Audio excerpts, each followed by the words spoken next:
Camelot 331 here. Oh my God. Y'all crazy bastards. Look, I'm done with y'all's garbage. You guys, you test me daily and you push me to my limits so far that every time I see a cliff, I'm like, you know what? That seems like a great jumping off point for my next point of my career. And that is death. Thank you so much. You did it to me. Everybody down below. Comment down below if you're happy that the cliff is coming for me. But no, there's a lot of stuff I want to go over today. And I want you to tell me in the comments what you think about what I'm about to tell you. Because it's very important. Look, we're going to go into the deep dive of Am I the Asshole? And I need your opinions because these are very spicy. All right. Very, very spicy indeed. All right. It's going to change your damn life. So before we get into it, like the damn video. Tell your mom and your dad about it because that's important. I need their love. All right. I haven't talked to mine in years. Okay. And subscribe and whatnot. Very, very important.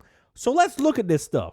This says, am I the asshole for calling the police on my fiance? It says, last night, my fiance left in the evening to give a friend's son a ride back to his home. She implied she'd be home before 9. She left at around 7:45. 10:15 rolled around and she still wasn't home. I texted and she apologized, saying that her friend's son was actually in the next town, maybe 30 minutes away, and she was coming home. Doubt it. 11:45 rolled around and she still hasn't come home, boys. So I called, no answer. Text her, no response. I was getting very upset. 12:30 rolled around and still no response and no answer to my phone calls. I'm extremely angry. I'm throwing shit. It's getting real. 1:30's rolling around. So we're getting late in the night here. And my anger has transformed into worry, not answering my calls, text, or anything. At around 1:45, I called the police. I've always heard that the first 24 hours of someone being missing is the most important, so I didn't want to delay. I asked them to let me know if there was any traffic accidents involving her car, and the operator told me that they would put out the word and send cops to check out the route she would travel. I called hospitals in the area to check and see if she'd been checked in, and I'm waiting outside watching for the road every 3 hours. Partially because I didn't want the kids to hear me on the phone with hospitals, and secondly because I was worried sick. Now, I got to put this out there. Usually cops, after 20, if it's not been 24 hours, they won't do anything, right? They have like a 24-hour thing where if they have to be missing for at least 24 hours or 48 in some cases. So it said at 7 a.m. she came home. She apologized for being out, and she said she had no excuse, boys. She was driving home and felt tired like she was falling asleep at the wheel. So she pulled over on the side of the road to sleep. Ooh. When she did that, she found out that her brand new phone had stopped working. Can you believe the luck of the odds there? She says she napped anyway because it was the responsible thing to do, and then came home at 7 a.m. to bring the kids to school and get to work on time. I immediately called the police and told them she came home safely and gave them the case number to stop searching. My fiance brought the kids to school and left for work. I set out to start cleaning. Cleaning distresses me sometimes. And I got a call from the policeman asking where she worked. I told him and asked why, and I was informed that the police were going to do a wellness check on her. I asked them to not go by her work, but to give her a call instead, and he said they couldn't promise that. My fiance is relatively new to her job. A police officer showed up and asked to speak with her. She is now enraged at me for calling the police and sending a cop to her work. And making her look bad, by the way. She is saying I overreacted and that she wasn't missing, and that I was punished her for doing the responsible thing and not driving while drowsy. She is saying that she's never going to leave the house again except for work because she's afraid I'm going to call the cops. Did I overreact? Should I have waited 2 days like she suggests? Am I the asshole? Long story short, am I the asshole for calling the police on my fiance? Because she said she'd be home in 30 minutes, and then she came home at 7 a.m. the next day. First things first, you are an asshole in my opinion, because the fact that you don't realize that she's banging other dudes right now is pretty offensive to me. Like, oh, I'm sorry, I had to pull over and get my 9 hours of sleep on the side of the road. No one does that. When you pull over, you sleep for 30 minutes. Bruh, I travel a lot. I race in a NASCAR style series, and I'm gone every weekend. And I get tired a lot, and I'll pull over at a truck stop and sleep for 20 to 45 minutes and then go. I don't stop for 9 hours. I'm sorry.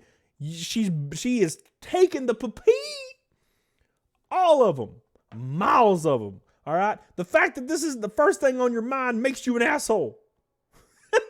Are you an asshole for calling the police on your fiance? No. Are you an asshole because you ain't realized the thing in front of your face right now? Yes, in my opinion. Are you shitting me right now? Bro, I'd be going through a phone right now. I'd be like, let me see your phone. Not really. I wouldn't be in a relationship with that girl because I'm not a dumb. Look, don't be naive. When you're in a relationship, don't be naive, dude. Please, for the love of Jesus, don't be naive. Oh, he's just one of my guy friends. He's like a brother to me. So me going out and staying out all night with him until the next day, you don't have to worry. No! She's banging him. Oh my God. Please, for the love of Jesus, stop. God. So the next one. Let's find out if you are of the brown eye variety. All right, boys. It says, am I the asshole for kicking a server out of a wedding? Out of my wedding, specifically. It says, I and my husband got married last Friday. We planned our dream wedding down to our catering company. First things first, before I talk any more about this. I don't believe in giant marriages, spending money on giant marriages and all that stuff. I think it's all a compensation for you actually not being happy and you think getting married is going to fix it. If you love each other, a marriage is irrelevant. Get your family together, put on a shirt and go get an ordained minister. Have yourself one of those notary people. I don't know. Now, look, dude, it's just my opinion. I think weddings are kind of cringe. But, hey, man, whatever. It's all good. I'm divorced. The wedding was beautiful. After the pictures, we headed to our cocktail hour, and that's when I saw her. My guests were all told to wear dark colors, so my husband and I stood out. Narcissism. I also asked my guests to wear minimal makeup. Narcissism. I had assumed that applied to the staff. The server, 19 years old, had on clearly too much eyeliner. She also had diamond studs in her ears, a flashy ring, and one of those ugly nose studs. Ooh. The staff uniform was a black long sleeve shirt, but on her, it was too low cut and her pants were far too tight. It was super distracting. She was walking around serving drinks and talking to my guests. I asked another member of the staff to speak to their boss. When their boss came out and pointed the server and asked that she be dealt with because she was super distracting. Their boss apologized and called the server back into the kitchen. Not even an hour later, the server was back out serving food for dinner. I called the boss over again and asked if the server could not work or go home. Her boss said they were short-staffed tonight, but they could see what they could do.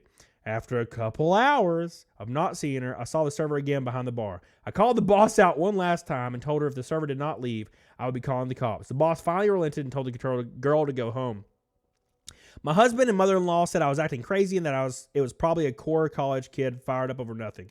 My mother said it's my wedding, so I can do as I please. It's my wedding, and I don't want somebody overshining me. Ugh. I do feel kind of bad because she was pretty young. Am I the asshole? So, long story short, am I the asshole for getting a woman kicked out of my wedding because she's more attractive than me and she's wearing makeup and she has tight pants on and it's taking away from my perfect day and I'm probably very overweight and I'm pissed at it because she's hot? Yes, you are the asshole. 1,000%. If you are that violently narcissistic, praise be to your damn husband that just married your ass, because he's in for a world of hell, and I feel so bad for him. You are not only an asshole, you're like the spawn of Satan. You're like one of his damn children. Oh my God, I don't want somebody overshadowing me. Well, apparently that's going to be happening for the rest of your life, because you're insecure and you're a big old baby, and I don't like you, and you're definitely the asshole. What do you guys think about that? Is she the asshole? In my opinion, I would want the hot girl at my wedding because I love hot women. Look, dude, I'm a man. I got a pee, or I got testosterone flowing through my veins right now. Please bring them in. Bring more in. Can I have more, please?